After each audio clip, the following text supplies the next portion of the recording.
When your company earns unlimited 2% cash back on all purchases with Capital One, that's serious business. So Stephen at SandCloud got a serious business card, the Spark Cash Plus card from Capital One.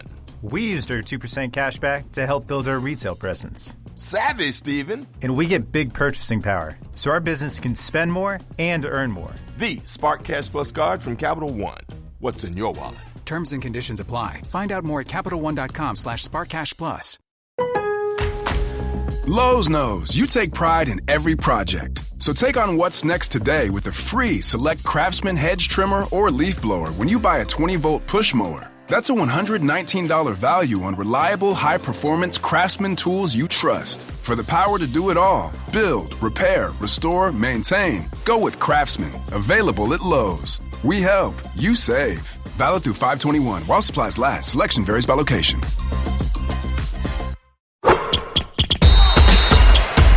From the Fifth Quarter Studio in Madison, Wisconsin, you're listening to the Coaching Youth Hoops Podcast. They're playing basketball. Here's our hosts, Steve Collins, and Bill Flitter. All right, Coach. Very excited. I get to see you another day of the week. So what Coach is slowly doing is trying to move a 1 week podcast that was once a week for a year to 2 days a week to 3 days a week. I'm going to send him the bill for my marriage counselor as he keeps adding days to the podcast. But we're doing a beta test, aren't we, Coach? Yeah, that's right. We're doing a beta test on what you're about to listen to. This is a podcast for parents and parents with student athletes. We saw a need to help parents understand what it is and what their kids go through as student athletes. We are going to be covering everything from nutrition to mental health to how to raise a student athlete. A lot of research went into each of these episodes, and we're pretty excited to bring it to you. So have a listen. Give us your feedback. Yeah. Give me an email at coachbill@coachingyouthhoops.com. Tell me what you think. If we get enough great responses, we'll continue doing and producing this amazing research that research and podcast, and might even break it out into its separate podcast. Yeah, and if you have any topic ideas, anything you as a parent, if you're a coach, probably listen to this, but if you're a parent or you have any ideas, let Coach Bill know, and we'll add it to our list. We have a long laundry list of things that we want to talk about. So, all right, I hope you enjoy the podcast, and let's head off to it. All right, so are you ready? Let's jump right in to the world of college basketball recruitment. It can be a lot, that's for sure. It really can be. We're breaking down advice from coaches, parents, even some recruiting experts. We want to help you figure out this whole process, whether you're just starting out or you've already been in touch with some coaches. Yeah, we want to give you a lot of different perspectives so you can figure out what works best for you. Yeah, and one thing that we saw in pretty much every single source, you got to start early. Definitely. It's like, getting ahead in the game. Like you're already ahead of everyone else. It's not just about, checking a box. Think about it. If you go to those camps early on, coaches can see your skills before they're totally overwhelmed with other players. It gives you time to make an impression, even build some relationships. You can even use that time to work on your game, like if there's stuff you need to improve. It shows you're committed, and that's big for coaches. They want to see that passion. Right, exactly. And speaking of moving up, there's this big misconception out there that it's all about Division I or nothing. Right. But all of our sources, especially the parents who have been through it, they're all saying, hold on. There are so many other options out there. They all talk about finding the right fit for you, not just for your athletic goals, but also academically. Yeah. So we're talking Division II, Division III, NAIA, JUCO. They're all really great options. And sometimes, depending on your goals, they might even be a better experience for you. Absolutely. It's all about what you want to achieve, both on and off the court.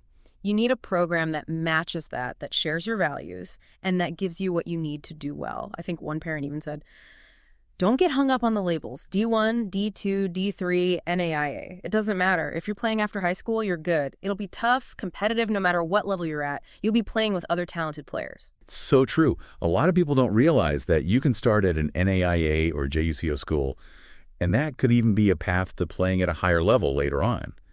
But honestly, if you're so focused on getting into a specific division, it can take away from how much you enjoy the game. It's not about the label. It's about finding the place where you can really thrive as a student and an athlete.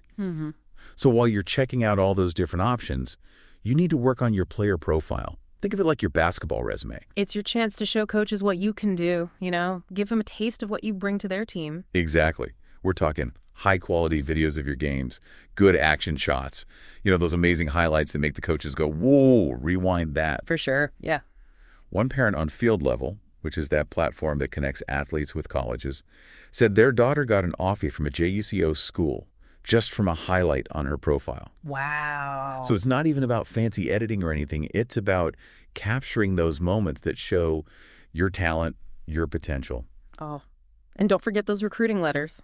I know it seems old school, right? Right.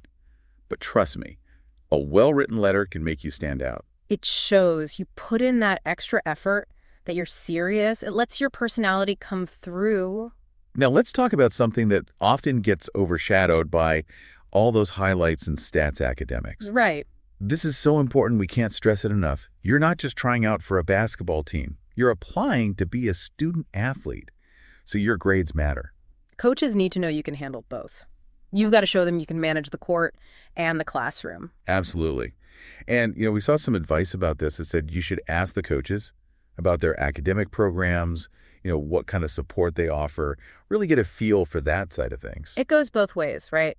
They want to know you're a good fit for their team, but you want to know if the school is right for you. So you're working hard in school, you're practicing on the court, you've got that player profile looking sharp. But how do you really stand out? There are so many talented athletes out there. We found some great advice from coaches and recruiters. They're telling us what they're really looking for. And it's not all about how many points you score. It's about the whole package. You're not just showing your skills, you're showing them who you are, who they'd be adding to their team. Exactly. One article, it was called, "Are You Good Enough to Play College Sports?" They made a good point. Coaches aren't looking for a team full of superstars. They want players who can work together, who can make the team better as a whole. So yeah, your athletic skills matter. Can you make those shots, play good defense, make those passes? But they're also looking at your character. Are you coachable? Do you work well with others? Will you put in the effort, even when nobody's watching?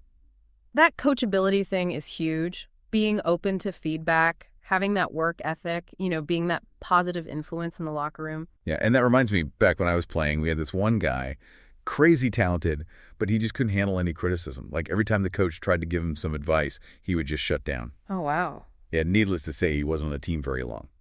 It's not enough to have the talent. You have to be willing to learn and grow. For sure. Coaches want players who are driven to improve, not just because they're naturally good, but because they really want to be the best they can be on and off the court. Absolutely. And speaking of being driven, let's talk about those star ratings. We've all heard of them, but what do they really mean? They're like a quick way to see your skill level. You know, 5 stars is the best. It's based on your stats, how you play in showcases and tournaments, even your potential. Right. But here's the interesting part. You can actually figure out your own star level, kinda. Just compare yourself to players who are already on college teams. Go on their websites, check out their rosters, see what their stats are like, where they played before college. That'll give you an idea of where you fit in. It's a really useful thing to do to see which division might be right for you. But you got to remember, star ratings aren't everything. Definitely not. It's just one piece of the puzzle. Okay, so you've got your list of schools you're interested in, you're feeling good about your skills, you know you're coachable. But how do you get in touch with those coaches? How do you get on their radar? There was a guide we looked at, your guide to college athletic recruiting. It had some really good advice on that. Yeah, it's like a roadmap for communicating with coaches. Totally. It covers it all. Writing good emails, making those first phone calls, even how to use social media and stuff. And it's not just about sending out the same message to everyone. You've got to personalize it. Coaches can tell when you've just sent a generic email. Think about it, right? You're a coach, you're getting tons of emails every day from athletes who want to play for you. What's going to make you actually read one? A message that shows you've done your homework, You get their coaching style. You can see yourself being part of their program. It's all about making that connection. Exactly. And timing matters too. Don't reach out during the season. They're super busy with games and traveling. Do some research. Find out when they're more likely to have time to talk to potential recruits. Okay, so we've talked about building your profile, understanding those star ratings. Now let's talk about parents.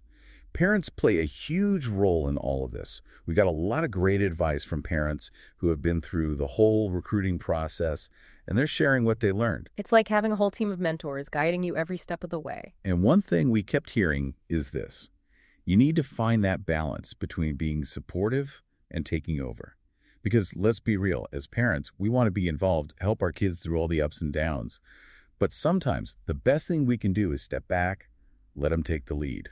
One parent said something like, don't try to be the one in the driver's seat, let your kid drive. They're the ones who are going to be living the life of a college athlete, so let them own the process. So true. It's their journey. It's tempting to want to jump in and control everything, but sometimes the best thing we can do is give them the space to make their own choices, make mistakes even, and really own their successes. It's like you can give them all the tools, but you can't make those calls for them. Yeah, exactly. But that doesn't mean parents should disappear, This is where that whole team thing at home is so important, being able to really talk to each other. Right, like having a team meeting, but instead of game strategy, you're talking about goals, what you're worried about, maybe even those nerves you get before contacting coaches. Mm-hmm. And in those conversations, you have to respect everyone's role. Totally. I think one article, Best Advice from College Recruiters, they said that some parents will try to jump into practices or question how the coach is training their kid. You want to be supportive, obviously, but you've got to trust the experts you're working with. Right. I'm sure those coaches have seen it all when it comes to parents. But really, it goes back to that balance we talked about. Speaking of balance, can we talk about staying calm? I know. It's easier said than done when it feels like your kid's future's on a line, but just hear me out. For sure. It's like you have to be the steady one, When parents are stressed, the kids pick up on that. And coaches see that too. They want players who are responsible, who can handle pressure, who don't fall apart when things get tough. They want to know that you're handling your business, not just on the court, but in life. Exactly. Like when you're about to play a big game, having that calm support at home can make all the difference. It's like having that feeling that no matter what happens, win or lose, you've got people in your corner believing in you. And you know what else coaches are looking for? Someone genuine. So let your kid be themselves. Yeah, let them own this. This is their time to shine. It's not about you living through them. It's about them creating their own path. Exactly. Be their biggest fan, not their agent. All right, speaking of cheering them on, let's recap what we talked about because we covered a lot. Number 1, start early. Don't wait till the last minute to start thinking about college ball. Seriously, stay ahead of the game. Don't limit yourself. Look at all your options. You never know what amazing opportunities are out there. Yeah, and while you're doing that, put together that killer player profile. Make those videos stand out, showcase those skills, and let your personality come through. But remember, it's not all about being a good athlete. Grades are huge. Coaches need to know you can handle the books just as well as the ball. And when you do reach out to coaches, remember what we talked about. Being coachable is key. Show them you're a team player, that you're hungry to learn and grow. And to all the parents out there, finding that balance, supporting without taking over, it's so important. Trust your athlete, trust the process, and create that positive, encouraging space at home. Couldn't have said it better. So we talked about starting early, checking out all those different paths, making that awesome player profile, rocking those grades, and building that winning mindset. On the court, off the court, the whole package. This deep dive into college basketball recruitment, it's been awesome. But before we wrap up, here's something to think about. What matters most to you in a college experience? Is it how tough the competition is? The coach's style? Academics? Location?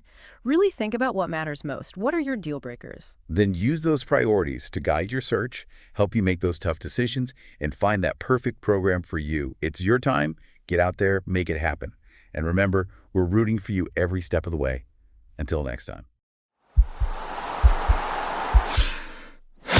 This podcast is part of the Sports Social Podcast Network.